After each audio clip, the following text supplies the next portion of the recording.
says I'm a lousy little worm. My daddy says I'm a bore. My mummy says I'm a jumped up little germ, that kids like me should be against the law. My daddy says I should learn to shut my pie hole. No one likes a smart-mouthed girl like me. Mum says I'm a good case for population control. Dad says I should watch more TV. Yes, sir, that's right, sir. 155 brand new luxury cars, sir. Ah! Harry! Hang on. Look at this. She's reading a book again. That's not normal for a 5-year-old. I think she might be an idiot.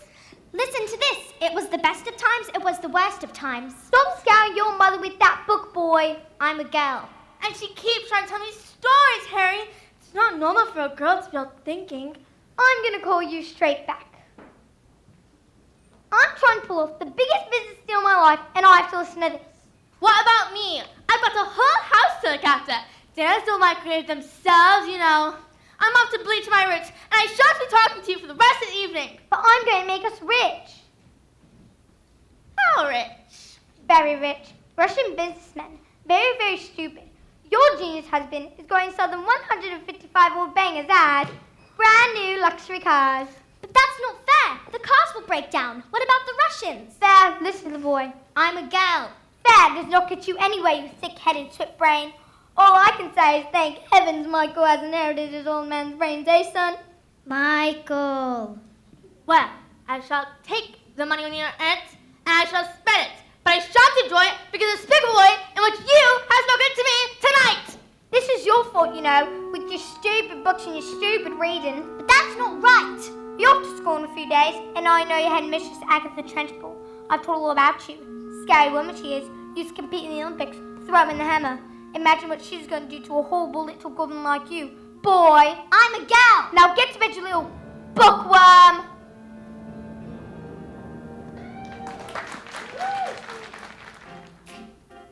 Jack and Jill went up the hill to fetch a pail of water. So they say their subsequent fall was inevitable. They never stood a chance, they were written that way. I wonder why they didn't just change their story. We're told we have to do what we are told, but surely sometimes you have to be a little bit naughty. Just because you find that life's not fair, it doesn't mean that you just have to grin and bear it. If you always take it on the chin and wear it, nothing will change. Even if you're little, you can do a lot. You mustn't let a little thing like little stop you. If you sit around and let them get on top you, might as well be saying you think that it's okay, and that's not right. And if it's not right, you have to put it right. But nobody else is gonna put it right for me. Nobody but me is gonna change my story. Sometimes you have to be a little bit naughty.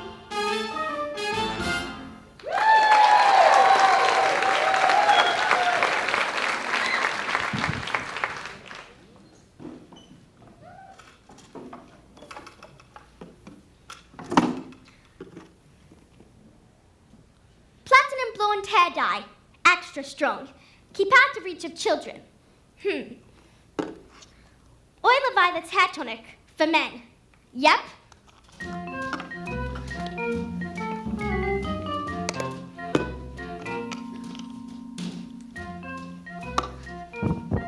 In business, son, a man's hair is his greatest asset. Good hair means good brain. Your hair! It's green! My hair's green! Why on earth would you do a thing like that? Maybe you used some of Mummy's peroxide by mistake. That's exactly what you've done, you stupid man. My hair, my lovely hair! I've got my deal today. The Russians, what am I going to do? I know what you can do. What? You can pretend you're an elf. What are you talking about, you fool? The boys are loony. Mum, would you like to hear a story? Don't be disgusting. The sooner you're locked up in school, the better.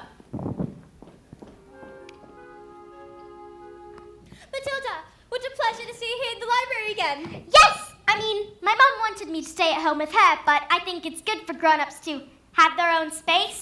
Your parents must be so proud to have a girl as clever as you. Do you tell them stories like you tell me? Oh, I love your stories, Matilda. That's a hint, by the way. Once upon a time, the two greatest circus performers in the world, an acrobat and an escapologist, fell in love and got married. They performed some of the most incredible feats together, and people would come from miles around. Kings, queens, celebrities and astronauts. And not only just to see their skill, but to see their love for one another. Which was so deep that it was said that cats would purr and dogs would weep with joy as they passed them. They moved into a beautiful house. Although they loved each other, they were sad.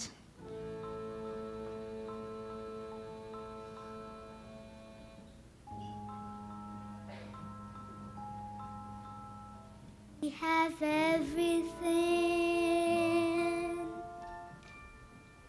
Everything.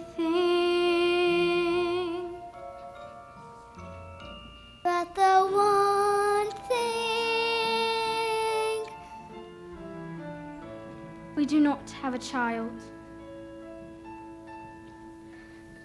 Their sadness overwhelmed them, and their work became the only place they could escape the tragedy of their lives. So, they decided to perform the most dangerous feat ever known to man. It is called The Burning Woman, hurrying through the air with dynamite in her hair over shards and spiky objects. Caught by the man, locked in the cage.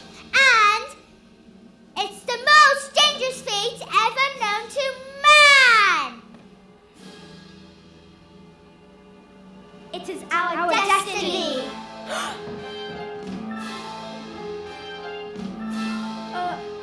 Well, what happens next? I don't know, Mrs. Phelps. I'll tell you tomorrow. After your first day of school.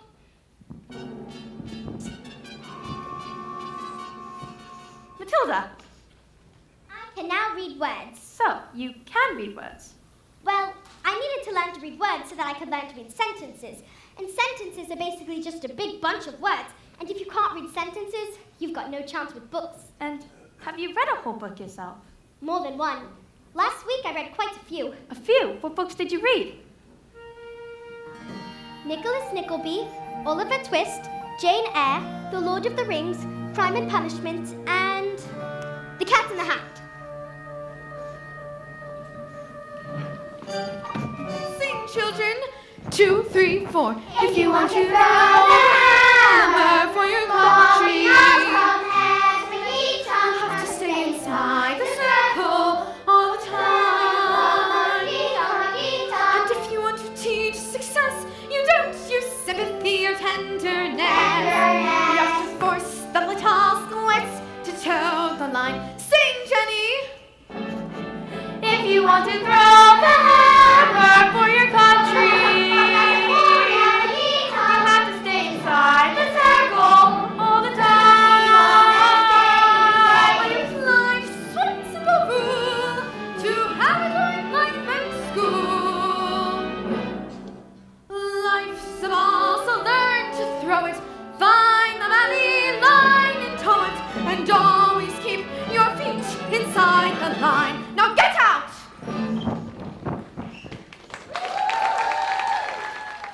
Stupid, nasty, question-asking Russians. Oh, don't tell me we're not rich. They took one look at the mileage on the first car and said that these cars were knackered. I told them that the mileage was so high because of a manufacturing mistake. So, you lied. Of course I lied. And they didn't believe you? Of course they didn't believe me. I've got green hair. I've got hair. And what's this? Another flaming book? What's wrong with the telly? No, it's a lovely book. Honest, you should read it. I'm sure you'd... Here's what I think of your lovely. No, it's a library book.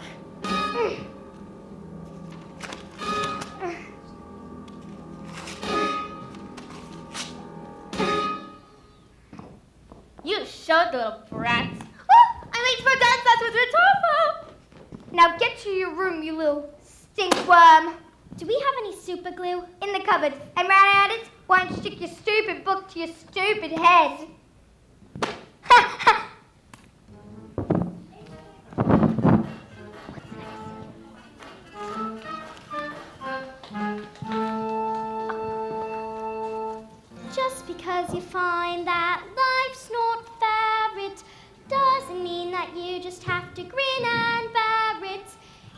always take it on the chin and wear it. Nothing will change. Even if you're told you can do it, but you mustn't let a little thing like little stop you. If you sit around and let them get on top you, might as well be saying you think that it's okay, and that's not right. I've got my eye on you, boy. I'm a girl.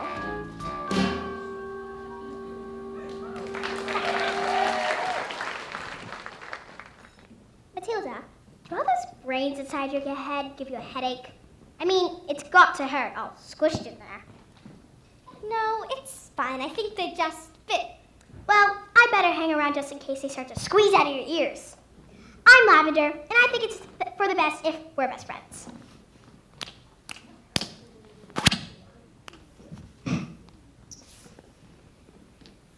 Hide me! Someone poured a whole can of treacle onto the Trunchbull's chair. Someone told her I did it, and now she's after me. But that's not right. Once Agatha Trunchbull decides you're guilty, you're squished. They're saying she's gonna put me in chokey. What's chokey? They say it's a cupboard in her office that she throws children into. It's lined with nails and spikes and bits of broken glass. There's a place you are sent if you haven't been good, and it's made of spikes and wood, and it isn't wide enough to sit. And even if you could, there are nails on the bottom, so you wish you stood. When the hinges creak and the door is closed, you cannot see a snot of the end of your nose. And when you scream, you don't know if the sound came out of the screen in your head, even reached your mouth. All right, when did this happen? 20 minutes ago. Why? She's coming! You'd better hide. Quick, blazers! Please don't tell her where I am, Matilda, or she'll... Now!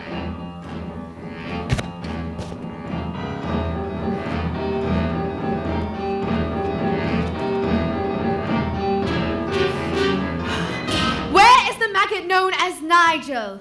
He's over there, under those coats. Where he's been for the last hour, actually. What? An hour? Oh, yes. Nigel suffers from a rare but chronic sleeping disorder called narcolepsy. The sufferer often falls asleep without any warning. We put him under the coats for safety. Didn't we? Didn't we? Definitely! He'll probably think he's in bed when he wakes up. Is it time for school yet, Mom? What am I doing here? This isn't my bedroom at all. Oh, hello, Miss Trunchbull.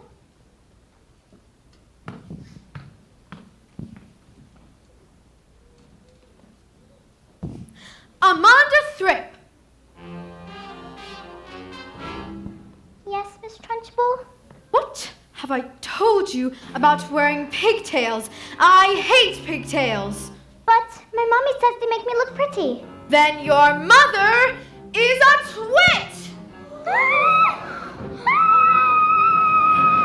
Oh my God!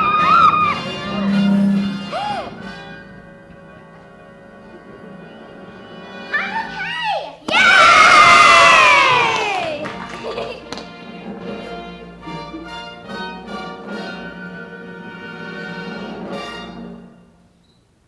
You, what is your name? Matilda Wormwood. Well, Wormwood, you have just made a very big mistake. Just so you all know, she's my best friend. Wow!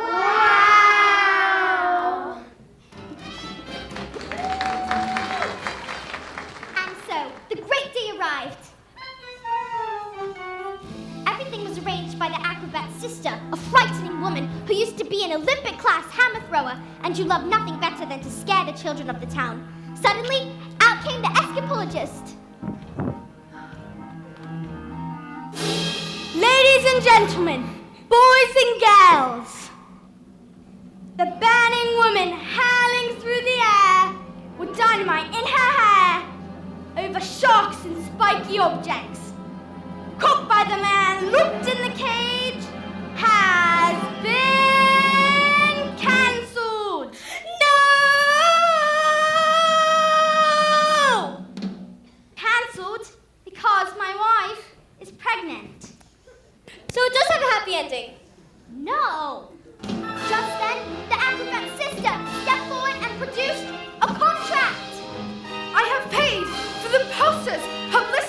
the catering, the toilet facilities. Where is my profit? A contract is a contract. You shall perform on this day or off to prison you both shall go! No! Well, what happens next? I don't know. I'll tell you tomorrow. Matilda, starting tomorrow, I shall bring in a selection of very clever books that will challenge your mind. You may sit and read them while I teach the others, and, well, if you have any questions, I shall do my best to answer them. How does that sound? Why, Matilda, that is the biggest hug in the world. You're going to hug all the air out of me.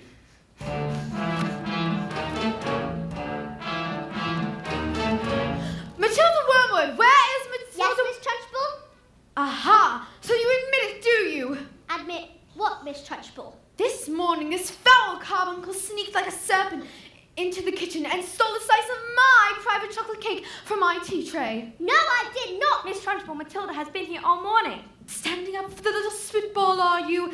Well, this crime took place before school started.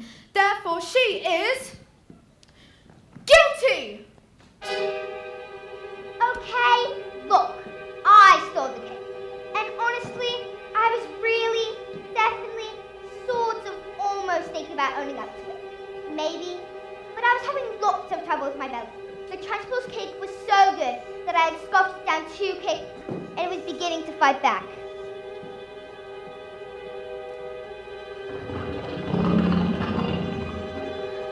See? I didn't do anything. You are a crook and a thief, and I shall crush you! A huge cloud of chocolatey gas walked from my mouth and drifted full into the face of the Trunchbull. Bruce Bogtrotter, Yes, miss? you liked my cake, didn't you? Yes, Miss Trunchbull, and I'm very sorry, but Oh, as long as you enjoyed the cake, that's the main thing. is it? Yes, Bogtrotter, it is. Well, I did. Wonderful. Marvelous. That makes me so happy. It gives me a warm glow in my lower intestine. Oh, cook!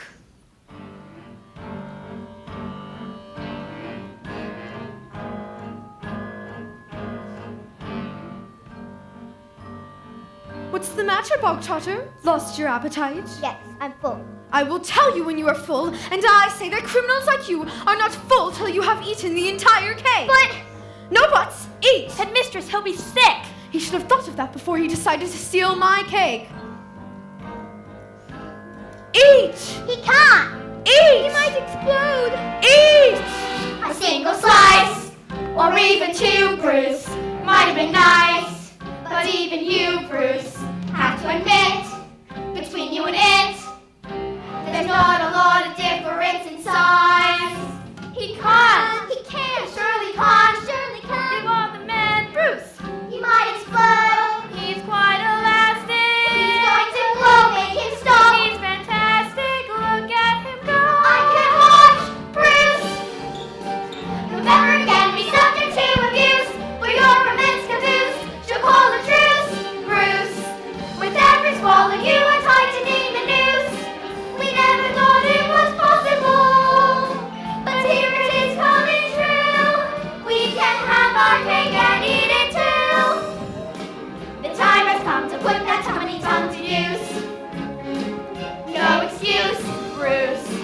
Let out your belt, I think you'll want your trousers loose. Oh, stuff it in, you're almost finished. Whatever you do, just don't give in. Don't let her win. Come on, Bruce, be our hero. Cover yourself in chocolate glory.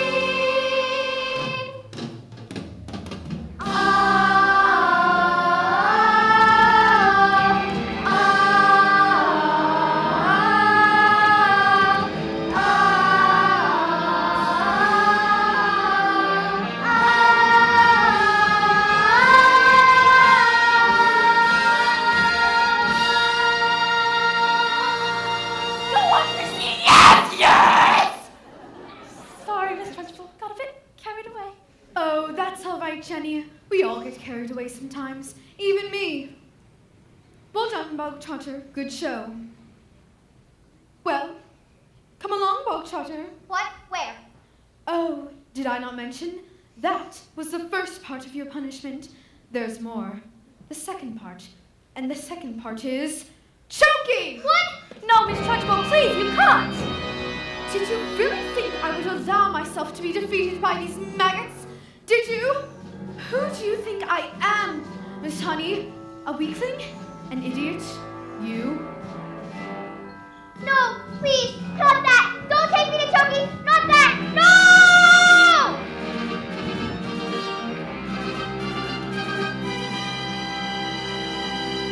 That's not right!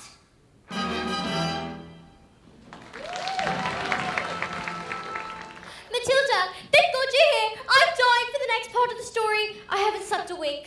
Mrs. Phelps, where's the revenge section? Revenge? Is there a child at school who's behaving like a bully? Not a child exactly. Do you want to hear the next part of the story? What are we waiting for? As they prepared themselves for the most dangerous feat that had ever been performed, the acrobat gave her husband a kiss. Smile, we have done this 1,000 times. First, I escape from the cage. Lean out, catch you with one hand. Grab the fire extinguisher with another. And put out the flames in your specially designed dress before they can grab the dynamite and blow your head off. Ah! Sorry, go on. The trick started well. The moment the dress was set alight, the acrobat swung into the air. She held over the sharks and spiky objects. Suddenly, huge chains fell away and the padlocks pinched open. Out came the escapologist. He reached out his hand to catch his wife and the child. I can't look. He grabs her hand and suddenly the flames are covered in foam before they can both be blown to pieces! So the story doesn't have a happy ending? No. No? The escapologist used just a touch too much foam and the hands became slippy. And then she fell. Did she survive? She broke every bone in her body. Except the ones at the ends of her little fingers. She lived long enough to have their child. Love us out of all our heart. She's all we ever wanted. And then she died. And then things got worse. Worse? Oh no, Matilda, they can't get worse. I'm afraid they did. Because the escapologist was so kind that he never blamed the acrobat's sister for what happened. In fact, he even asked her to move in to help look after his daughter. But she was nothing but cruel to the little girl, beating her if she ever did anything wrong, but always in secret, so that the escapologist never knew. Let's call the police! Mrs. Phelps, it's just a story. What? Oh, yes, of course. I'd better go. Bye.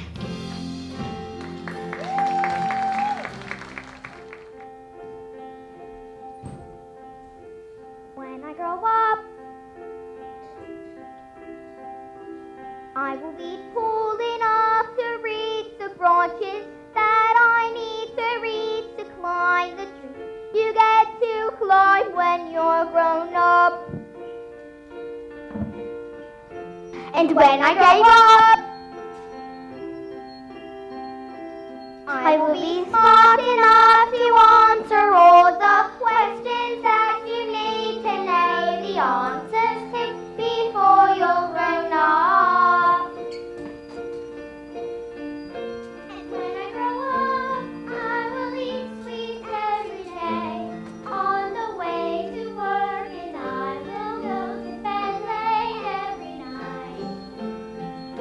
And I will wake up when the sun comes up, and I will watch cartoons until my eyes go square, and I won't care 'cause I'll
around. I want my family to share my triumph.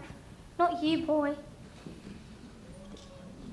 155 old bangers on my hands. How could I possibly make the eyes go back? I couldn't very well drive each one backwards, could I? Backwards. When suddenly I had the most genius idea in the whole world. Using my incredible mind, I attached the door to the speedometer of the first car, turned it on, and whacked it into reverse. Backwards. Exactly. But a few minutes later, the mileage had gone back to practically nothing. Backwards. 10 minutes later, the Russians show up. Expensive suits, dark glasses. Russians on a tunnel. I saw that on a program last night. That was a program about badgers. Same thing. And did it work? Fantastico! Now I'll be able to afford Rodolfo all day long. But they trusted you and you've cheated them. What have we done to deserve a child like you? You know what I'm going to do tomorrow? I'm going to go down to that school and tell your teacher you're never to be let in again. What? No! And if she does, I'll have her fired. And you'll never read another stinking book as long as you live, young man. I'm a gal! Now go to your room, nasty little creep! Backwards.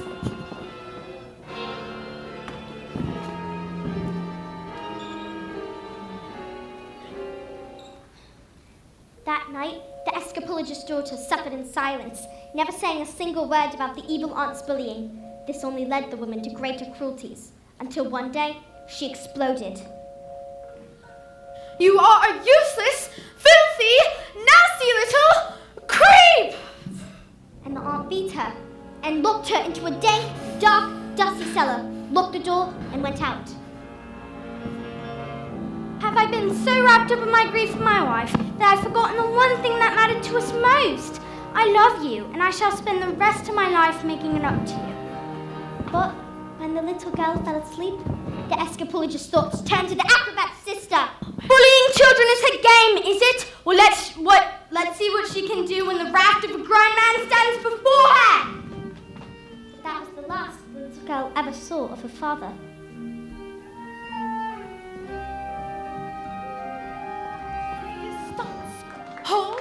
Hold, the rotten egg floats to the top of a bucket of water. A whiff of insurgents, a stench of intent, the reek of prepubescent protest, the funk of defiance, the odor of coup, the waft of anarchy in progress. Once we've exorcised these demons, they shall be too proof for scheming. Some double-time discipline should stop the rot from setting in. All right, let's step it up now. Double time. Double time! 1, 2, 3, 4. Discipline for children who aren't listening. The miscellaneous tissue. It's an issue we can fix. There is no mystery to mastering the art. Mr. C, it's discipline. Smell of rebellion, the stench of revolt, the reek of free, pubescent lodging, a whiff of resistance, a pong of dissent, the funk of moral fire launching. Let's bring this odor home.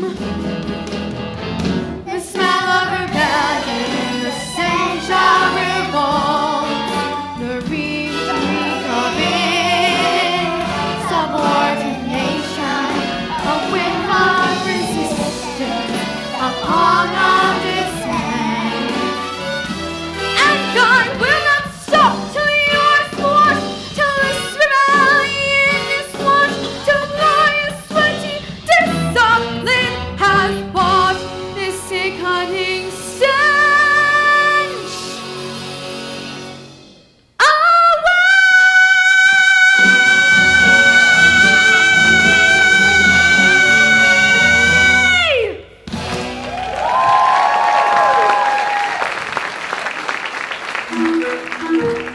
Look what I found!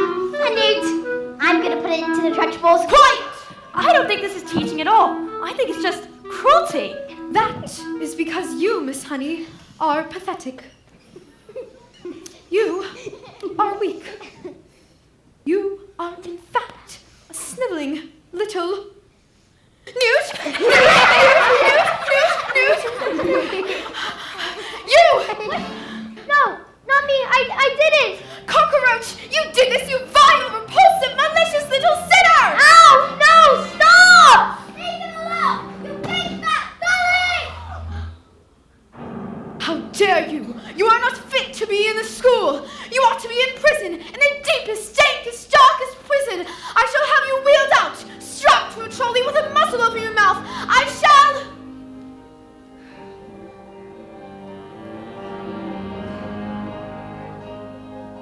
Have you ever wondered, well I have, about how when I say red, for example, there's no way of knowing if red means the same thing in your head as red means in my head when someone says red. I'm not sure, but I wonder if inside my head I'm not just a bit different from some of my friends. These answers that come into my mind unbidden, these stories delivered to me fully written. And when everyone shouts like they seem to like shouting, the noise in my head is incredibly loud. And I just wish they'd stop. My dad and my mum and the telly and stories would stop for just once. And I'm sorry if I'm not quite explaining it right, but this noise becomes anger and the anger is light. And this burning inside me would usually fade, but it isn't today. And the heat and the shouting and my heart is pounding and my eyes are burning and suddenly everything is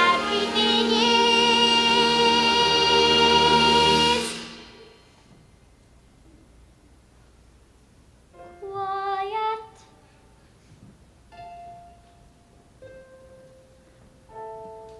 Like silence, but not really silent.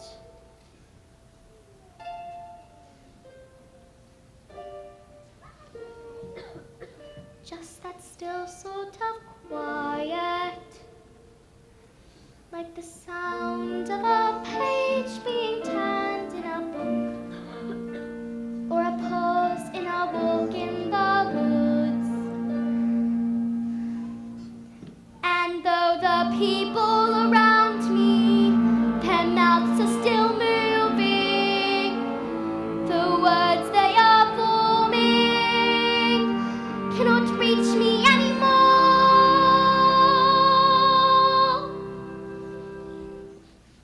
And it is quiet,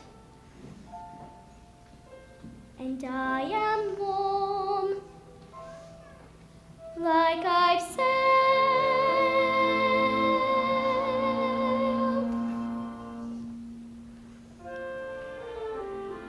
into the eye of the storm.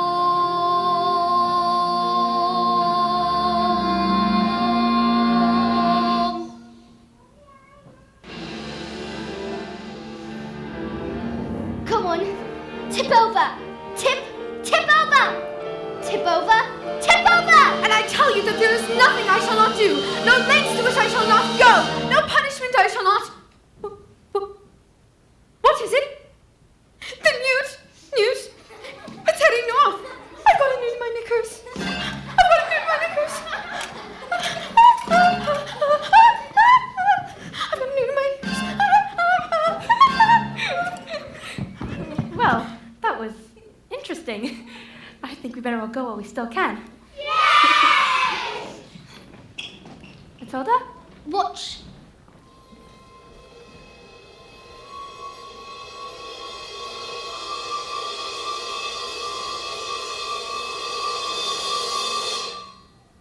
I moved it with my eyes. Am I strange? Would you fancy a nice cup of tea?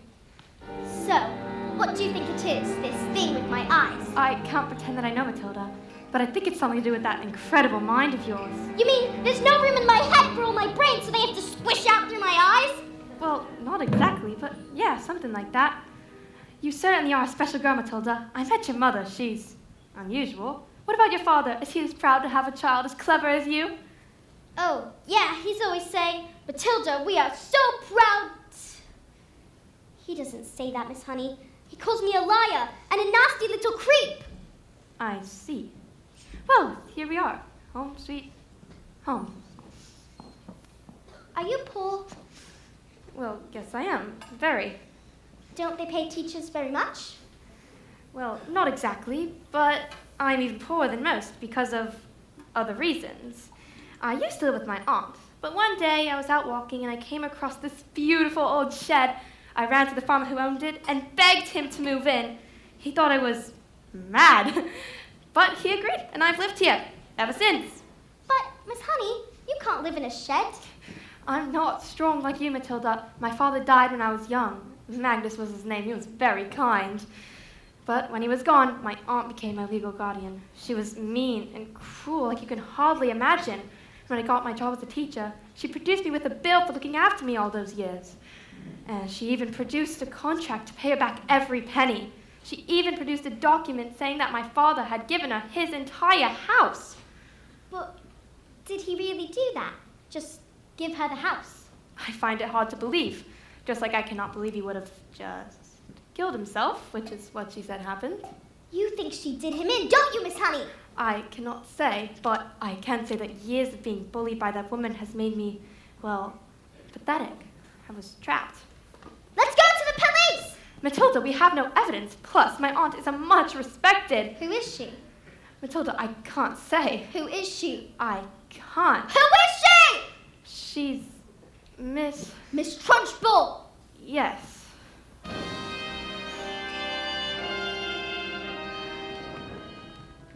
This class will be having a very special spelling test. Any child who gets one single answer wrong will go to Chunky. You spell, oh, let me see, spell Newt. Newt. N-E-W-T. Newt. What? Miss Honey's taught us. She's very good at teaching. Nonsense. You stand up and spell the one thing that you all are. Revolting. Revolting. R-E-V-O-L-T-I-N-G.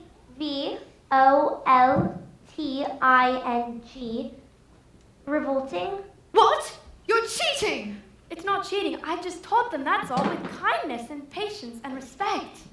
How dare you bring those words into my classroom, madam? You know nothing of teaching, and I shall prove it. You spell antelecomanial separacolitumosis. But that's not a word. You just made it up. Spell or go to Choky, and I shall warn you, it has silent letters. C-H-E-L-L-A.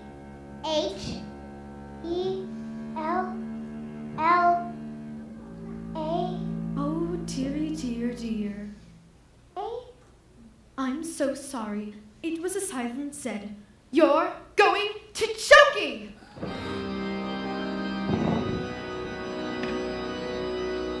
Cat. C-A-F. Cat. I got it wrong, miss. You're gonna have to put me in Choky too. What? Dog. D-Y-P. And me. Table. X-A-B-F-Y. And me. What's going on? Stop this! You can't put us all in Choky. Banana. G-T-A-A-B-L. Bully.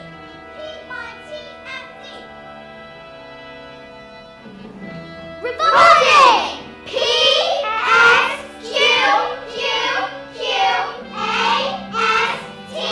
1, 2, 3, 4, 8, 9, X. Revolting.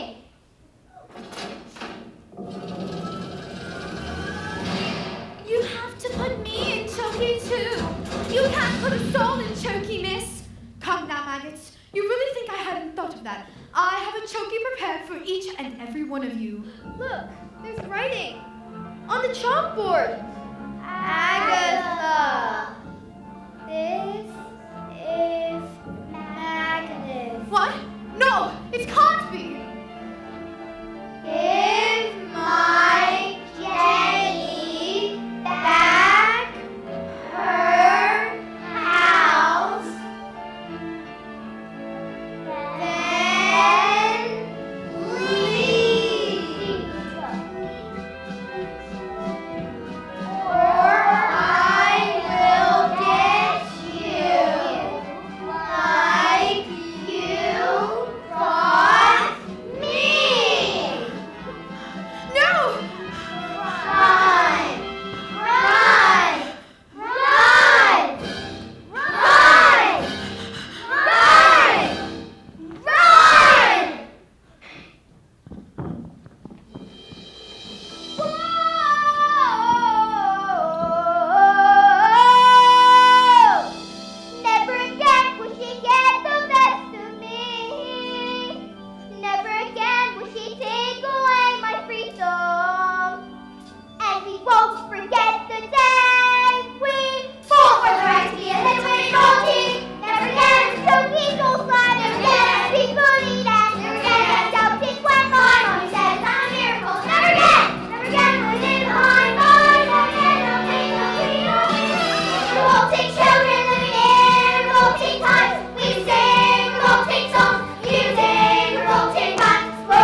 few days later, I received a letter.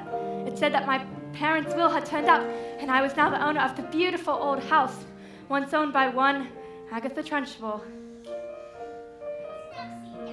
The Chokies were immediately destroyed, and a new headmistress took over. And her name was Miss Honey, and people said it was the best school in all the land. Matilda was never again able to move things with her eyes. She knew it was because she didn't have a need for superpowers, but she still lived with parents who were mean and cruel and called her names.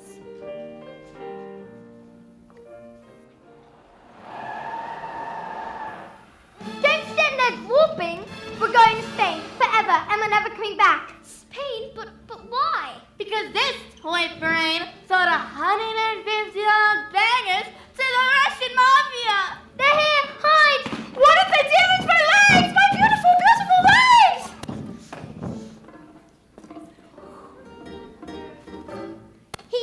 I don't know. The Wormwood is a stupid man. He assumed I was stupid too. That is a very, very stupid and rude thing to do. Yes, I'm afraid my father is quite rude and very, very stupid. You seem smart. Sadly, in my line of work, I don't often to meet smart people like you. Most of the people I deal with, their thinking is all backwards. Backwards! I can have one of my friends teach your father manners. And one day when he leaves hospital, he will still be very stupid. What do you say? This is a very tempting offer, but I think I've had enough of revenge. Your father is very, very lucky to have you as his daughter.